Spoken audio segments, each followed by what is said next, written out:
नमस्कार दोस्तों, स्वागत है आपका एक और नए बेहद इंटरेस्टिंग वार्षिक परीक्षा के एक नए प्रश्न पत्र पर, जो कक्षा 11 की सामान्य हिंदी है। ठीक है, तो और कई और प्रश्न पत्र पहले से ही मौजूद हैं चैनल पर, सेम क्लास की सेम सब्जेक्ट की, बट वो प्रश्न पत्र थोड़े अलग अलग हैं। रीज़न ये है कि आपके विद्यालय में पता नहीं कौन सा आ जाए, किसी को नहीं पता, लेकिन जितना प्रश्न पत्र हमारे यहाँ डाला जा रहा है उनसे बाहर कोई नहीं आएगा। ठीक है, मेरी गारंटी है।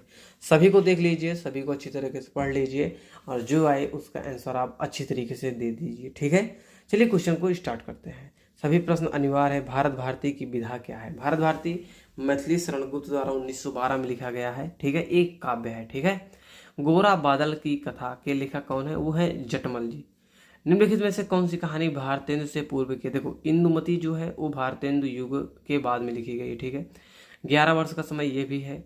इंदुमती आप जान ही रहे हो, 11 वर्ष का समय दुलाई वाली। लेकिन रानी केतकी की कहानी जो इंशाअल्लाह खां की है वो इनसे काफ़ी पहले लिखा गया था। ठीक है, नीड़ का निर्माण फिर आत्मकथा है, वह है हरिवंश राय बच्चन जी का। हरिवंश राय बच्चन जी की 4 आत्मकथाएं हैं। ठीक है, आचार्य रामचंद्र शुक्ल के निबंधों का संग्रह है चिंतामणि, 2 भाग में है, भाग 1 भाग 2। ठीक है, और एक भी है विचार भी थी, वो भी है। ठीक है, अमीर खुसरो कवि हैं आदिकाल के।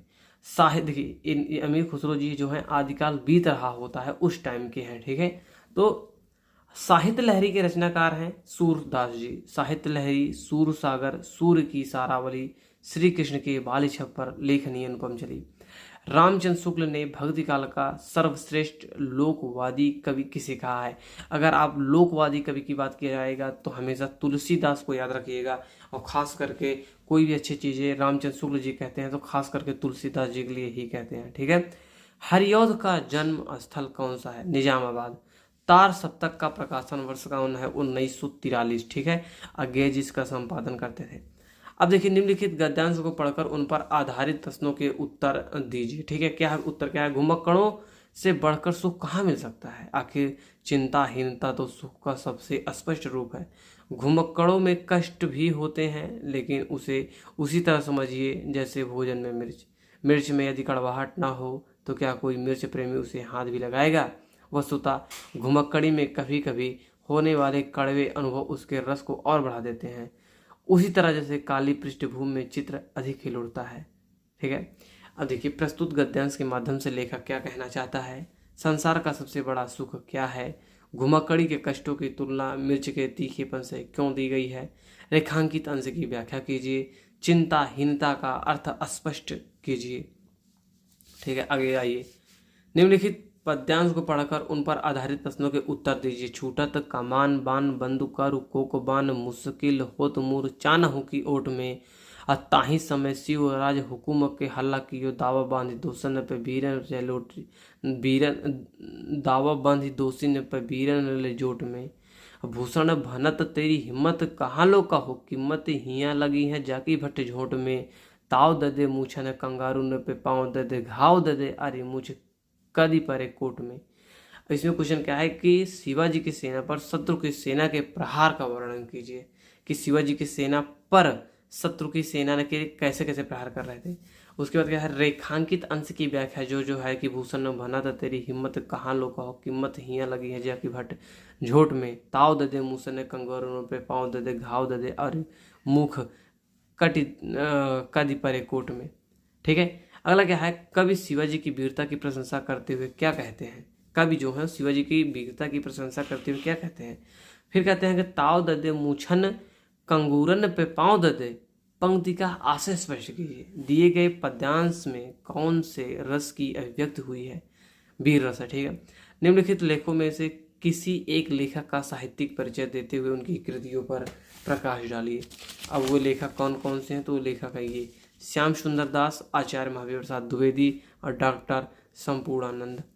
निम्नलिखित कवियों में से किसी एक का जीवन परिचय देते हुए उनके कृतियों पर प्रकाश डालिए। तुलसीदास, महाकवि भूषण, सूरदास, तीनों बहुत ही गजब के कवि हैं दोस्त, जिंदगी में मिले हैं, पढ़ना जरूर। आकाशदीप अथवा बलिदान कहानी के उद्देश्य पर प्रकाश डालिए। स्वपठित नाटक के आधार पर नाटक के नायक का चरित्र चित्रण कीजिए। ठीक है, खंड खा।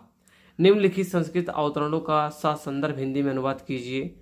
भारतस्य स्वतंत्रता आंदोलनस्य इदं नगरं प्रधानकेन्द्रम् आसीत्। श्रीमोतीलाल नेहरू, महामना मदन मोहन मालवीयः, आजादोपन्यामक्ष चन्द्रशेखरः, अन्ये च स्वतन्त्रतासङ्ग्रामसैनिकाः अस्यामेव पावनभूमौ उषित्वा आन्दोलनस्य सञ्चालनम् अकुर्वन्। राष्ट्रनायकस्य पंडित जवाहरलालस्य इयं क्रीडास्थली कर्मभूमिश्च। निम्नलिखित संस्कृत पाद्यांश का संदर्भ हिंदी में अनुवाद कीजिए। सह नाववतु सह नवभुनक्तु यः सह वीर्यवाकरवावहै तेजस्वी नावधीतमस्तु मा विद्विषावहै। निम्नलिखित मुहावरों और लोकोक्तियों में से किसी एक का अर्थ लिखते हुए वाक्य प्रयोग कीजिए। अंत भला तो सब भला। अंत भला सब भला मतलब अंत में सब कुछ ठीक ठीक हो जाता तो कहा जाता है। एक तो करेला दूसरा नीम चढ़ा, मतलब कोई चीज़ पहले से ही विकृत है या कुरूप है और अपने ही कर्मों द्वारा वो और विकृति या स्वरूप को महसूस करता है या उसको धारण कर लेता है, तो कहते हैं एक तो करेला और ऊपर से नीम चढ़ा। निम्नलिखित शब्दों में संधि विच्छेद के सही विकल्प का चयन कीजिए। देवालय, देवधन आलय। रविंद्र का संधि विच्छेद है रविधन इंद्र। स्वागत का संधि विच्छेद है सुधन आगत। दिए निम्नलिखित